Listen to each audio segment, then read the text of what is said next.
안녕하세요. 신현경 강사입니다. 오늘은 파워포인트 7강으로 파워포인트에서 자주 사용하는 도구를 빠른 실행에 추가해 놓고 사용하는 방법에 대해서 알아보도록 하겠습니다. 그리고 여러 개의 도형을 오리고 자르고 붙이고 이래서 새로운 도형으로 만들어낼 수 있는 도형 결합 기능에 대해서 알아보도록 하겠습니다.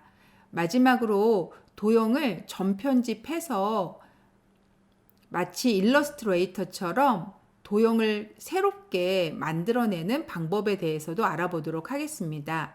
자, 그럼 지금부터 시작해 보겠습니다. 도형을 병합해서 새로운 도형을 만들어내는 기술에 대해서 한번 알아보도록 할 건데요. 버전에 따라서 조금씩 다를 수 있어서 일단 제가 도형 병합하는 도구를 꺼내내도록 하겠습니다.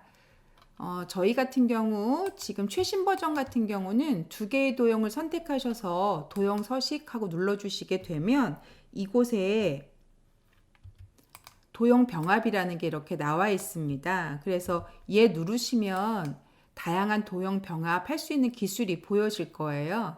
자, 그런데 여기까지 들어와서 하기도 좀 불편하다 하시면 파워포인트는 자주 사용하는 기능을 이 윗줄에다가 넣어서 사용하실 수 있습니다. 뭔가 메뉴를 계속 눌러서 들어가는 게 불편할 수 있으실 테니까요. 그래서 저희는 도형 병합이라고 하는 기능을 이 위쪽에다가 올려놓는 걸로 한번 알아보도록 하겠습니다. 자, 이 버튼을 눌러주시게 되면 빠른 실행 도구 모음이라고 하는 메뉴가 이렇게 실행이 됩니다. 그리고 기타 명령이라고 하는 걸 눌러주시게 되면 빠르게 자주 사용하는 도구를 올려놓겠다라고 하는 거거든요. 파워포인트의 모든 기능들이 이 안에 다 들어 있습니다. 그 중에 본인이 자주 사용하는 기능을 올려놓으시면 되는 거죠. 자, 많이 사용하는 명령 말고요. 저는 모든 명령으로 일단 바꿔놓도록 하겠습니다. 그러면 파워포인트의 모든 명령들이 여기 다 보이는 거죠. 그 중에 저희는 지금 도형에 해당되는 부분을 한번 해보고 싶어서 도자가 있는 위치로 왔습니다. 그러면 이렇게 도형 결합, 도형 교차, 도형 빼기 뭐 이런 메뉴들이 있는 걸 아실 수 있는데요. 보시면 얘네들 뒤로는 삼각형이 없는데 도형 병합이라는 거 뒤에는 이렇게 삼각형이 있는 거 보이시죠? 얘가 그룹 메뉴예요. 결과적으로는 얘는 이런 애들을 모두 갖고 있는 애라고 보시면 되는 거죠. 그래서 저희는 그냥 도형 병합 하나만 꺼내 놓도록 하겠습니다. 그러면 버튼을 눌러주시고 추가하고 눌러주시면 이렇게 메뉴로 들어가는 거죠. 예를 들어서 도형 빼기도 추가 이래 주시면 이렇게 추가가 되는 겁니다. 필요 없으시면 다시 선택해서 제거해 주시면 빠지는 거죠. 그래서 여러분이 평상시에 파워포인트에서 가장 많이 사용하는 애들은 빠른 실행 도구 모음에 올려놓고 사용하시면 좋거든요. 이런 방식으로 올릴 수 있다라고 아시면 되겠습니다. 자, 확인하고 눌러주시게 되면 이 위치에 도형 병합이라고 하는 기능이 하나 올라갔고요. 눌러주시면 여러 개의 기능이 이렇게 보이시죠? 예. 자, 그러면 지금부터 도형 병합에 대해서 함께 알아보도록 하겠습니다. 제가 미리 두 개의 도형을 이렇게 한꺼번에 올려놨는데요. 일단 통합부터 먼저 알아보죠. 하나 선택하고 Shift 눌러서 다른 거 하나 선택하고 두 개를 동시에 선택해 주시면 여기 도형 병합이라는 거 보이시죠? 여기 있는 거 쓰셔도 되고요. 지금 바로 등록한 거요. 자, 저희는 도형 병합이라고 하는 얘를 누르셔서 통합이라는 걸 이용해 주시게 되면 이런 식으로 두 개의 도형이 한 개의 도형으로 합쳐지는 걸 확인하실 수 있으실 거예요. 이런 식으로요. 지금 하나로 합쳐진 거 보이시죠? 그러면서 색깔은 뭘로 들어갔나요? 네, 아래쪽에 있는 도형의 색깔로 처리된 걸 확인하실 수 있으실 겁니다. 자, 이번에는 결합 두 개를 선택해 주시면 되겠고요. 자, 이번에도 도형 병합이라고 하는 거 한번 눌러볼 건데요. 결합이라는 걸 이용해 주시면 어떻게 되냐면 교집합으로 한꺼번에 같이 포함된 걸 제외한 나머지 도형을 남기는 겁니다. 이렇게요. 도형은 하나인데 지금 공통으로 들어간 부분만 버려진 걸 확인하실 수 있을 겁니다. 이 가운데가 벌어졌다는 건 이렇게 갖다 놔 보시면 아시겠죠? 예. 자, 이게 결합이라고 하는 기능입니다. 자, 이번에는 두 개를 선택해 주시면 되겠고요. Shift 누르고 두 개를 선택해 주시면 되겠고요. 이번에는 위에 빠른 실행해서 한번 해볼까요? 조각이라고 하는 메뉴가 하는 역할은 서로 겹쳐진 두 개의 도형을 말 그대로 눈에 보이는 그대로 조각을 내는 거예요. 이렇게 되면 얘는 지금 조각이 총 몇 등분이 되어 있냐면 3등분이 되어 있는 거죠. 바깥쪽 클릭 한번 하시고 제가 이런 식으로 하나씩 빼주면 이런 식으로 3등분이 되어 있는 걸 아실 수 있겠죠. 가장 많이 쓰이는 기능이긴 한데 이 기능은 2010 버전 기능에는 없습니다. 자, 그리고 다시 교차 두 개를 Shift 눌러서 같이 잡았고요. 그리고 저 이번에 빠른 선택 걸로 해볼게요. 교차는 이렇게 가운데 있는 공통으로 들어간 부분만 이렇게 나타나게 되는 아이입니다. 자, 그리고 이번에는 빼기라고 하는 걸 할 건데요. 빼기는 말 그대로 두 개의 도형 중에 하나를 빼는 거거든요. 제가 지금 빼기를 이렇게 두 개를 만들어 놓은 이유는 선택을 누굴 먼저 하느냐에 따라서 빼기가 달라진다는 거예요. 일단 제가 첫 번째 거 누르고 Shift 눌러서 두 번째 걸 눌렀습니다. 그리고 도형 병합에 빼기를 눌러주시게 되면 첫 번째 선택했던 도형이 이렇게 남는 걸 아실 수 있을 거예요. 자, 이번에는 제가 위에 걸 먼저 선택했고요. 그 다음 아래 거를 선택 한번 해보겠습니다. 그리고 똑같은 메뉴로 빼기를 한번 눌러보시게 되면 이런 식으로 먼저 선택한 게 남는다는 걸 아실 수 있을 겁니다.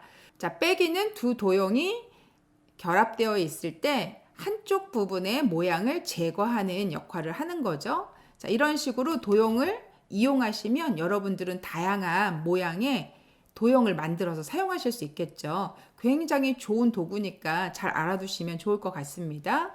자, 그러면 지금 배운 걸 다시 한번 적용해 보도록 하겠습니다.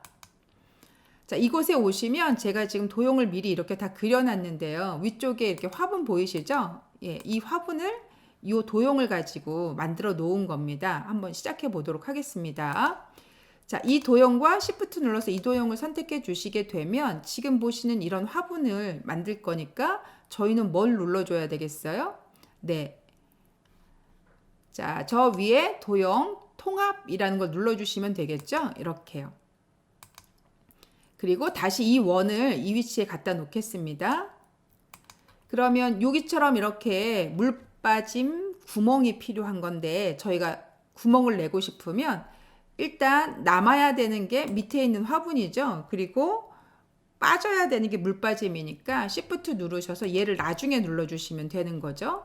그리고 얘 같은 경우는 빼기 하고 눌러주시게 되면 이렇게 빠지게 되는 거죠. 자, 이렇게 날씬하게 바뀌는 이 기능은 조금 이따 마무리로 해보도록 하겠습니다. 자, 그리고 이건 흙으로 만들어 놓은 건데요. 범위 전체 잡으시고 얘네도 통합으로 해주시면 되겠죠. 이렇게요. 그리고 얘는 여기 쌍떡잎 나에 있는 새싹을 표현하려고 한 건데요. 얘와 얘 두 개를 동시에 선택해 주시고 다시 얘 누르셔서 교차라고 하는 걸 눌러주시면 이렇게 되겠죠. 자, 교차는 다시 이렇게 회전을 살짝 해주면 좋겠고요.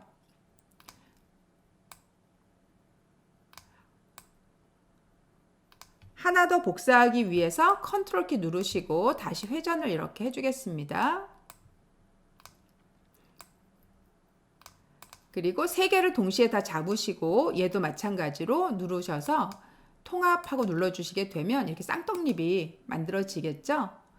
자, 그러면 얘는 여기다 갖다 올려서 이렇게 놓으시면 되겠고요. 근데 얘가 뒤로 가야 되겠죠. 그러면 오른쪽 버튼 누르셔서 맨 뒤로 보내기 해주시면 뒤로 이렇게 가게 될 거고요.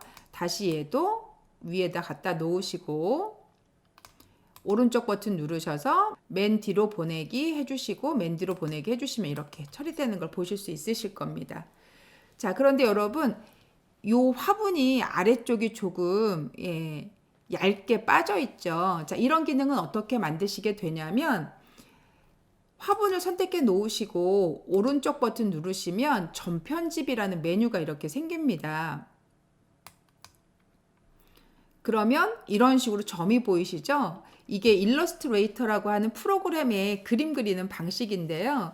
벡터 이미지들은 이렇게 점을 이어서 그림을 만들어내거든요. 그래서 이 점을 움직이시면 그림이 바뀌게 되어 있습니다. 그래서 저도 이 점 위에 정확하게 이렇게 올라갔고요. 지금 제 마우스의 모양을 잘 보셔야 되는데 이런 모양일 때가 있고 이런 모양일 때가 있습니다.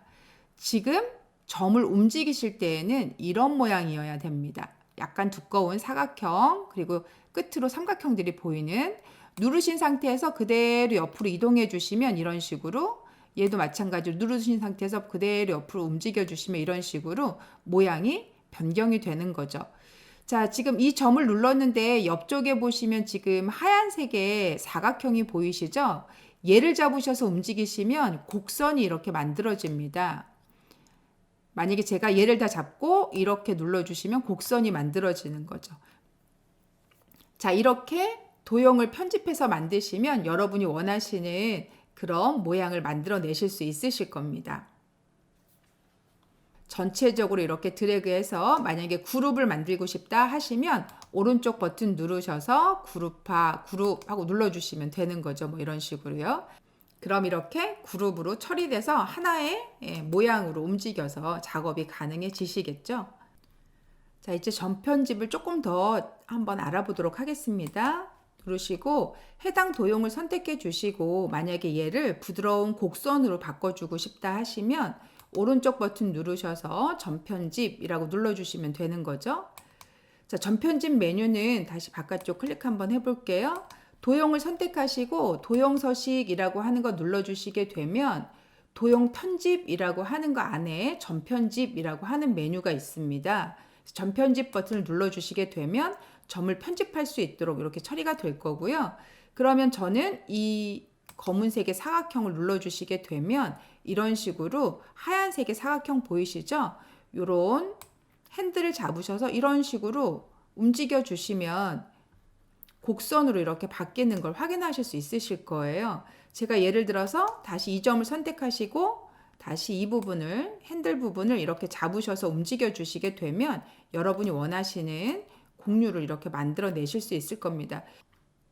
길이가 이렇게 길거나 짧거나 곡률이 다르게 처리되는 거 보이시죠? 이 핸들은 방향과 길이에 따라서 모양을 바꿔내실 수 있습니다. 적당한 곡률을 원하시는 대로 이렇게 만들어 주시면 되는 거죠. 자, 이번에는 이 원을 한번 선택해 보게 될 거고요. 이 원을 여러분이 모양을 바꾸고 싶다라고 하시면 도형 편집이라는 곳에 가셔서 도형 변경이라고 하시면 현재 선택하신 모양을 다른 모양으로 변경하실 수 있습니다. 예를 들어서 제가 만약에 이렇게 물방울 같은 걸로 변경하겠다 그러면 모양이 이런 식으로 물방울로 변경이 되는 거죠.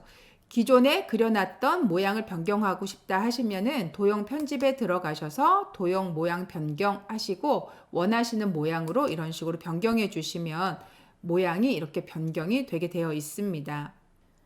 자, 이 도형을 점 편집을 한번 해보도록 할까요? 그러면 얘 누르셔서 점 편집 하시거나 오른쪽 버튼 눌러서 점 편집 하셔도 된다고 말씀드렸죠.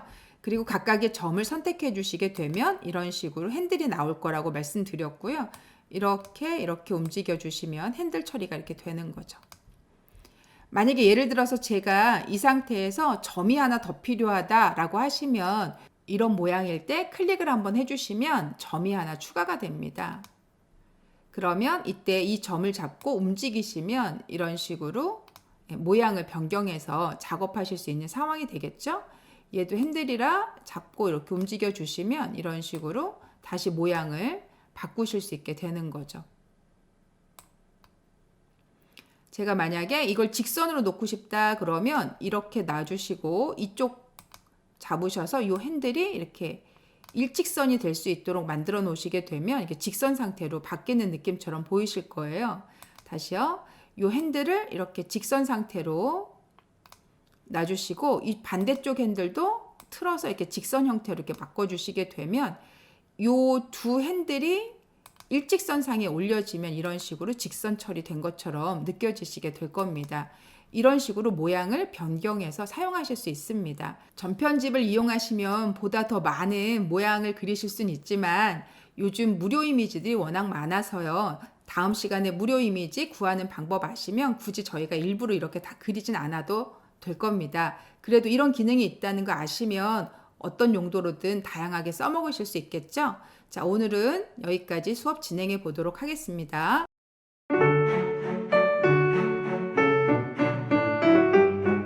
지금부터 구글 드라이브로 한번 들어가 보도록 하겠습니다. 누르시고 드라이브 하고 눌러주시면 되겠죠. 그리고 새로 만들기 한번 눌러 보도록 하겠습니다. 구글 프레젠테이션 클릭해 주시면 되겠고요.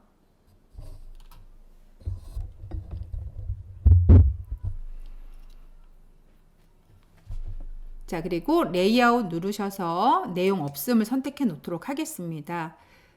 자, 구글 프레젠테이션이나 혹은 스프레드나 문서에 또 다른 기능들을 이렇게 추가적으로 더 넣을 수가 있어요. 정말 기능 너무 잘 만들어 놨다고 생각이 되는데, 위쪽에 보시면 이렇게 부가 기능이라고 하는 메뉴가 있을 거예요.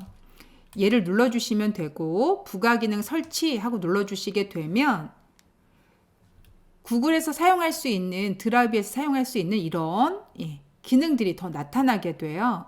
저 같은 경우는 밑으로 좀 내려가서 이 부분에 보시면 파워포인트에서 많이 쓰는 아이콘들 같은 경우를 사용할 수 있도록 제가 설치해 보도록 할게요. 눌러주시면 되겠고, 그럼 어떤 걸 설치할 건지 물어볼 텐데, 덕이나 슬라이드나 시트나 폼에서 사용할 수 있는 아이콘인 거예요. 자, 일단 저는 설치 버튼 눌러서, 그리고 계속 버튼 눌러서 설치를 한번 해보도록 하겠습니다. 그리고 계정 제가 선택해서 들어갔고요. 그리고 이 모든 아이들은 전부 다 허용해 주셔야 하니 제가 허용하겠습니다.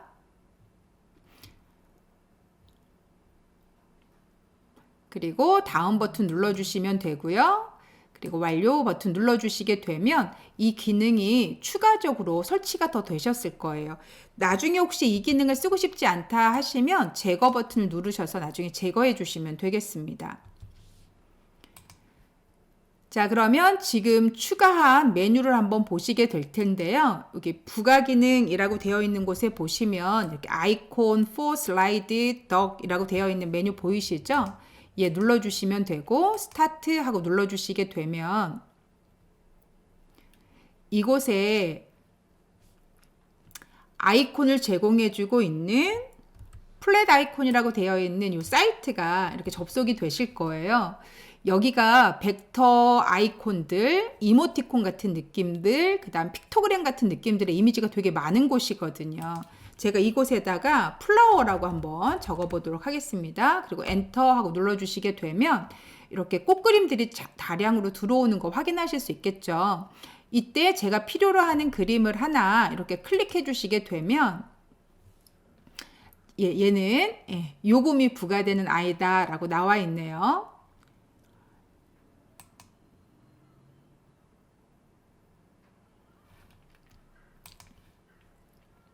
자, 저는 그냥 X 눌러서 닫도록 하겠습니다. 그리고 이 그림을 한번 넣어볼까요? 이 그림은 요금이 나오지 않는 아이라서 인서트 하고 누르셔서 이런 식으로 이미지를 삽입하실 수 있게 되는 거죠. 요금이 부과되는 것과 부과되지 않은 것들이 있으니 적절하게 잘 알아서 활용해 보시면 좋을 것 같고요. 그럼 저희가 직접적으로 그림을 그리지 않으셔도 이런 식으로 그림을 인서트해서 필요한 사파들을 적절하게 사용해 주실 수 있을 거예요.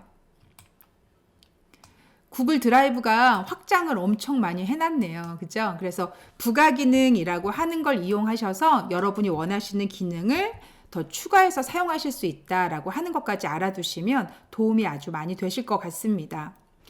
자, 만약에 더 이상 사용하고 싶지 않다라고 생각이 되시면 부가 기능에 가셔서 다시 부가 기능 설치하기라고 되어 있는 곳에 가시면 되겠고요.